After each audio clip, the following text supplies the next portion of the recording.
Welcome to my vlog mga kaislaw. Di adita dire mga kaislaw, mao na yung atong mga alaga mga kaislaw.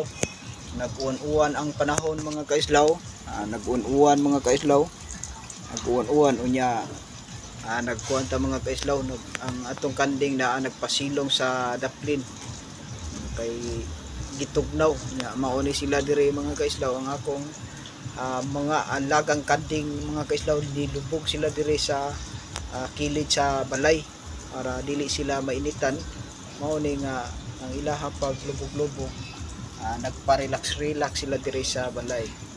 Ginagmay ra ni ako ang mga kaislaw. Ako ang backyard ng mga alaga. Inahan mga kaislaw to ato mga kaislaw nya ang kanirang mga gagmay mga kaislaw. Salamat kayo mga kaislaw sa inyo pagtanaw sa ako ang vlog. Thank you for watching. Like and follow, share, comment. Bye bye mga